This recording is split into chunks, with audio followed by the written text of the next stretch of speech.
चाहे कितने ही सगे क्यों ना हो, इन तीन लोगों पर कभी विश्वास नहीं करना चाहिए। एक समय की बात है, मध्य देश में एक बहुत ही सुंदर नगर था। उस नगर में एक चोर रहता था। वह छोटी मोटी चोरी करके अपने परिवार का पालन पोषण करता था, लेकिन उस चोरी के धन से उसके परिवार का पूरी तरह से खर्च नहीं चल पाता था। एक दिन उसने सोचा कि पाप तो पाप होता है, चाहे छोटा हो या बड़ा। मैं चाहे छोटी चोरी करूं या बड़ी, लेकिन रहूंगा तो चोर ही, और पकड़े जाने पर मुझे दंड भी उतना ही मिलेगा। तो क्यों ना मैं बड़ी चोरी करूं, ऐसा निश्चय करके उसने उस नगर के राजा के खजाने को लूटने की योजना बनाई। अब रात होने पर वह राजमहल में घुस गया और किसी तरह जहां राजा का खजाना था वहां पहुंच गया। वहां पहुंचकर उसने देखा कि खजाने पर कई सैनिक पहरा दे रहे थे। सख्त पहरा देखकर चोर को लगा कि उनकी आंखों में धूल झोंकना बहुत कठिन काम है, और सोचने लगा कि ये तो साक्षात काल पहरा दे रहा है। अगर मैंने चोरी करने की कोशिश की तो जीवित नहीं बचूंगा। यह सोचकर चोर उल्टे पांव लौट पड़ा, और लौटते समय उसने सोचा कि खाली हाथ लौटने से तो अच्छा है कि कुछ ना कुछ तो यहां से ले ही चलूं। मेरा यहां आना व्यर्थ नहीं होना चाहिए। चोर के दिमाग में विचार आया कि राजा के शयन कक्ष में जाना चाहिए, जहां राजा सोता है, और शायद इस समय राजा अपना कपड़ा उतारकर सो गया होगा। तो मैं राजा का राज वस्त्र चुरा कर ले आऊंगा और उन्हें पहनकर आसानी से धन चुराकर यहां से निकल जाऊंगा। पहरेदार को लगेगा कि मैं राजा हूं, इसलिए वे मेरे रास्ते में नहीं आएंगे और मेरा काम आसान हो जाएगा। ऐसा निश्चय करके चोर राजा के शयन कक्ष के पास पहुंच गया, और उसने धीरे से पर्दा हटाकर देखा तो अंदर का नजारा देखकर आश्चर्यचकित रह गया। उसने देखा कि राजा अपने पलंग पर गहरी नींद में सो रहे हैं, और उनकी रानी अर्धनग्न अवस्था में पलंग पर बैठी हुई है। रानी को जागता हुआ देखकर चोर हैरान हो गया, और वह एक तरफ दीवार से सटकर खड़ा हो गया और रानी के सो जाने का इंतजार करने लगा। थोड़ी देर बाद फिर उसने पर्दा हटाकर देखा कि रानी सोई हैं या नहीं, क्योंकि रानी सो जाए तो राजा के वस्त्र चुराए जाएं। चोर ने देखा कि रानी अभी भी उसी तरह बैठी हुई थी। यह देखकर चोर वहां रखी हुई टेबल पर बैठने लगा। जैसे वह टेबल पर बैठा तो उस पर रखी हुई पानी की गिलास नीचे गिर गई। उस आवाज को सुनकर राजा की नींद तो नहीं खुली, परंतु रानी तलवार लेकर बाहर आ गई और तलवार चोर की गर्दन पर रख दी और बोली, कौन है तू और यहां किस लिए आया है? सच सच बता, वरना तेरा सिर धड़ से अलग कर दूंगी। चोर डर के मारे पसीने से लथपथ हो गया और हाथ जोड़कर गिड़गिड़ाता हुआ बोला, रानी साहिबा, मेरी जान बख्श दो। मैं एक गरीब चोर हूं और चोरी करने के उद्देश्य से ही यहां आया हूं। छोटी मोटी चोरी करके अपने परिवार का पालन पोषण करता हूं। आप मुझे मार दोगी तो मेरे बच्चे अनाथ हो जाएंगे। मैं वचन देता हूं कि इस बार मुझे छोड़ दो। मैं कभी दोबारा राजमहल की तरफ मुड़कर नहीं देखूंगा। मेरे छोटे छोटे बच्चों पर रहम करो। तब रानी को उस पर दया आई और उसने कहा, सुनो, मैं तुम्हें एक शर्त पर छोड़ सकती हूँ। मैं इस समय काम से पीड़ित हूँ। यदि तुम मेरे साथ समागम करोगे तो मैं तुम्हें यहां से जाने दूंगी, वरना एक ही झटके में तुम्हारा सिर काट दूंगी। रानी की यह अनोखी शर्त सुनकर चोर और भी ज्यादा घबरा गया और कहने लगा, रानी साहिबा, यह आप क्या कह रही हो? मैं तो एक चोर हूं और आप इतने बड़े राज्य की महारानी। मेरी क्या औकात है जो मैं आपके साथ ऐसा करूं? मेरे लिए तो यह सोचना भी बहुत बड़ा पाप है। रानी ने कहा, मैं कुछ नहीं सुनना चाहती। अगर तुम्हें अपनी जान प्यारी है तो मैं जैसा कहती हूं वैसा ही करो, वरना मरने के लिए तैयार हो जाओ। रानी का ऐसा प्रस्ताव सुनकर चोर की जान हलक में अटक गई और सोचने लगा, आज मैं बहुत बड़ी मुसीबत में फंस गया। यदि मैंने रानी की बात नहीं मानी तो भी मारा जाऊंगा, और मान ली तो भी मारा जाऊंगा। चोर बहुत बड़ी दुविधा में पड़ गया कि क्या करूं। आखिरकार उसने रानी के साथ समागम करने की बात को स्वीकार कर लिया और बोला, रानी साहिबा, मुझे 5 मिनट का समय दे दो। मुझे बहुत जोर से लघु शंका लगी है।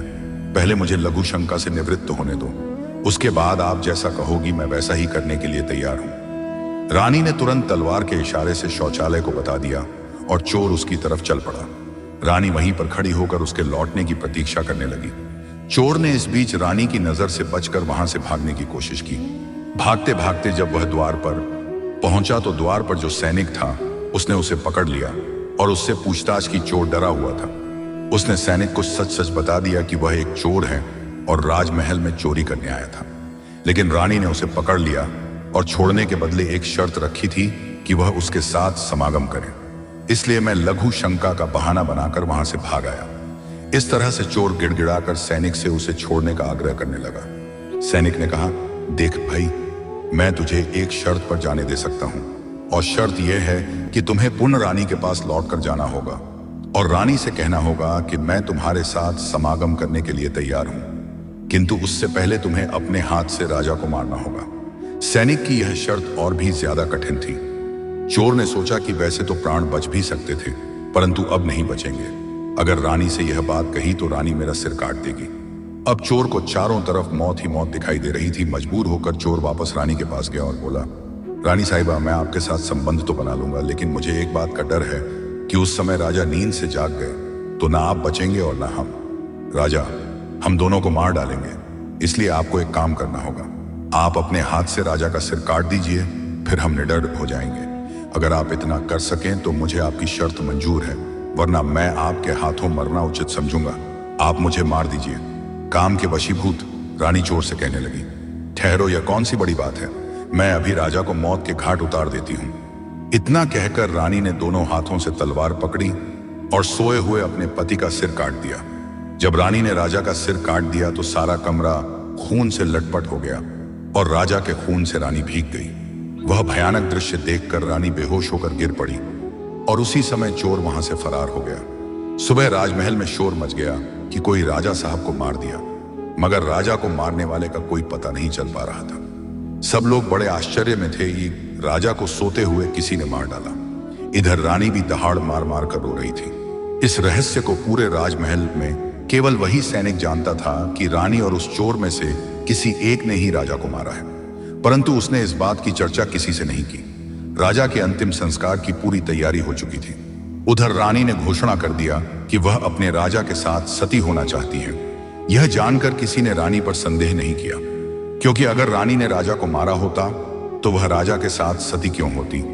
इधर रानी सारे श्रृंगार करके राजा के साथ चिता पर जाकर बैठ गई।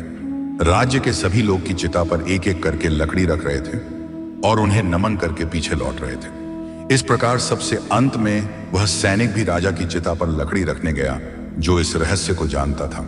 उसने धीरे से रानी के कान में कहा, महारानी, आप तो सती हो जाएंगी, लेकिन मुझे इतना तो बता दीजिए कि राजा को आपने मारा था या उस चोर ने। यह सुनकर रानी चौंक पड़ी।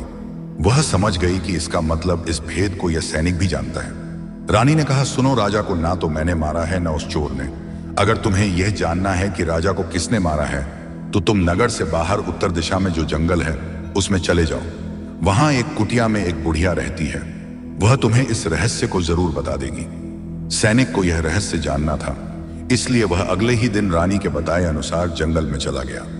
जंगल में पहुंचने पर उसे वह कुटिया दिखाई दी जिसमें वह बुढ़िया रहती थी। सैनिक उस बुढ़िया के पैर पकड़कर बोला, माँ जी, मैं एक रहस्य जानने के लिए आपके पास आया हूँ। राजा साहब की हत्या किसने की, मुझे बताइए। तब बुढ़िया माँ कहती है, बेटा, अगर तुझे यह रहस्य जानना है तो तुझे एक काम करना होगा।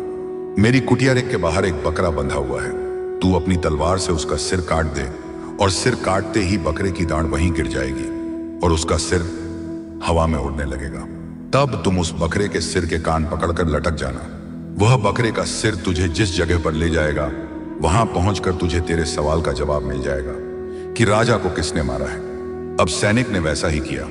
कुटिया के बाहर जो बकरा बंधा हुआ था, सैनिक ने उस बकरे का सिर काट दिया। सिर कटते ही वह हवा में उड़ने लगा। उसने झपट कर बकरे के दोनों कान पकड़ लिए। वह सिर उड़ता हुआ उसे उस भयंकर वन के बीचों बीच ले गया। उस जगह पर एक गुफा बनी हुई थी। उस गुफा के द्वार पर जाकर वह सिर नीचे उतर गया। सैनिक सोचने लगा कि इस जंगल में ना तो कोई मनुष्य दिखाई दे रहा है, यहां भला कौन मुझे राजा की मौत का रहस्य बताएगा।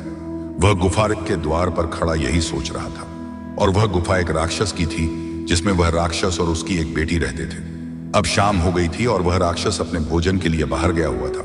गुफा के अंदर उसकी बेटी मौजूद थी। इधर जब राक्षस कन्या को किसी मनुष्य की गंध मालूम पड़ी तो वह द्वार पर निकल कर आई। उसने देखा कि एक नौजवान पुरुष गुफा के द्वार पर खड़ा है। राक्षस कन्या ने सोचा कि अगर मैंने इसे खा लिया तो मेरे एक समय की भूख मिट जाएगी, और अगर मैंने इसे जिंदा रखा तो यह नौजवान मेरे बहुत काम आएगा। राक्षस कन्या ने तुरंत एक सुंदर लड़की का रूप बनाया और उसके सम्मुख पहुंच गई। इतनी सुंदर स्त्री उसने आज तक पहले कभी नहीं देखी थी। वह सैनिक उसे देखते ही उस पर मोहित हो गया। लड़की भी उसे अपनाने के लिए आई थी, इसलिए उसे अपनी गुफा में बुलाकर ले गई और उसके साथ खूब मस्ती की। और जब राक्षस के आने का समय हुआ तो लड़की ने उसे मक्खी बनाकर दीवार पर चिपका दिया। राक्षस आया और उसने लड़की से पूछा, बेटी, मुझे किसी मनुष्य की गंध मालूम पड़ रही है। मुझे लगता है कि कोई आदमी हमारी गुफा में घुस आया है। तब बेटी बहाना बनाती हुई बोली, पिताजी कैसी बात कर रहे हैं? हमारे होते हुए कौन मनुष्य यहाँ आने की हिम्मत करेगा? मैं तो उसे कच्चा चबा जाऊंगी। इस तरह उसने राक्षस को गुमराह कर दिया। अब वह राक्षस कन्या रोज उसे रात होने पर पुरुष बना देती थी और दिन में उसे मक्खी बनाकर दीवार पर चिपका देती थी। इस प्रकार सैनिक को राक्षस की गुफा में रहते रहते काफी दिन बीत चुके थे। अब उसे अपनी पत्नी और बच्चों की याद आने लगी, परंतु वह राक्षस कन्या के चंगुल से नहीं निकल पा रहा था। एक दिन उसे मौका मिल गया और वह किसी तरह रात में वहां से भाग निकला। भागते भागते कई दिनों के बाद वह अपने नगर पहुंच गया। अपने घर पहुंचकर उसे बहुत खुशी हुई। अपने बच्चों से मिलकर वह बहुत प्रसन्न हुआ। वह सोचने लगा, अच्छा हुआ जो मैं वहां से चला आया ना, जाने कब तक वह मुझे मक्खी बनाकर वहां रखती। इस तरह उस सैनिक की अपने घर पर रहते हुए काफी दिन बीत गए। एक दिन उसे फिर उस लड़की की याद आई। अब तो दिन रात वह उसके ख्यालों में खोया रहता। उसकी सुंदरता को याद कर उससे मिलने की इच्छा करता। उसके बिना ना खाना अच्छा लगता ना पीना। हर समय यही सोचता था कि उससे किस तरह मिलन होगा। सैनिक उस राक्षस कन्या से मिलने के लिए तड़पने लगा और उसने फिर से उसके पास जाने का निश्चय किया। उसने सोचा, पिछली बार तो मुझे उस बुढ़िया ने पहुंचा दिया था, लेकिन अब मैं वहां से भाग कर आया हूं, इसलिए मुझे रास्ते का भी ज्ञान नहीं है। क्यों ना मैं एक बार फिर उस बुढ़िया की सहायता ले लूं। ऐसा सोचकर वह उस बुढ़िया की कुटिया पर पहुंच गया और हाथ जोड़कर बोला, हे माता, एक बार मुझे फिर से उसी स्थान पर भेज दो जहां पर मुझे पहले भेजा था। अब वह सैनिक राजा की हत्या का रहस्य भूल चुका था। वह राक्षस कन्या से मिलने की बेचैनी उसके अंदर बढ़ती जा रही थी। वह बुढ़िया समझ गई कि यह काम के वशीभूत है। उस बुढ़िया ने कहा, बेटा, पहले तो मेरे पास एक बकरा था जिसके कान पकड़कर तुम वहां चले जाते। अब तो वह भी नहीं है। अब मैं तुम्हें कैसे पहुंचाऊं? तब सैनिक ने कहा, हे माता, मैं जीवन भर आपका गुलाम बनकर रहूंगा। एक बार उस लड़की से मुझे मिला दो। बुढ़िया ने कहा, बेटा, मैं तुझे मिला तो दूंगी, पर इसके लिए तुझे अपने बेटे को मेरे पास लाना होगा। सैनिक बोला, यह कौन सी बड़ी बात है? इतना कहकर सैनिक अपने बेटे को बुलाकर ले आया। बुढ़िया ने कहा, बेटा, जिस तरह तुमने बकरे का सिर काटा था, उसी तरह तुम अपने बेटे का सिर भी काट देना। फिर उसी तरह इसका सिर भी हवा में उड़ने लगेगा। तुम इसका सिर पकड़ लेना और यह तुम्हें उसी स्थान पर पहुंचा देगा। काम के वशीभूत वह सैनिक अपने बेटे का सिर काटने के लिए तैयार हो गया। जैसे ही उसने तलवार लेकर बेटे का सिर काटना चाहा, तब उस बुढ़िया ने उसका हाथ पकड़ लिया और कहने लगी, ठहरो, यही तुम्हारे प्रश्न का जवाब है। चाहे कितने ही सगे हो, इन पर कभी भी विश्वास नहीं करना चाहिए। पहला राजा को ना तो चोर ने मारा था और ना ही रानी ने। राजा को हवस ने मारा था। जिस तरह काम वासना में अंधा होकर तुम अपने बेटे को मारने के लिए तैयार हो गए, इसी हवस में वशीभूत होकर मनुष्य अंधा हो जाता है और गलत से गलत काम भी कर जाता है। दूसरा, धन के लालच में आकर कोई भी किसी को मार डालता है। और तीसरा, क्रोधी व्यक्ति क्रोध में अंधा होकर सब कुछ भूल जाता है और वह सब कर डालता है जिससे जीवन भर उसे पछताना पड़ता है। क्रोध में उसकी बुद्धि विवेकहीन हो जाती है और वह अपना पराया कुछ नहीं देख पाता। इन तीनों से हमेशा बचकर रहना चाहिए, अन्यथा जीवन भर पछताना पड़ता है।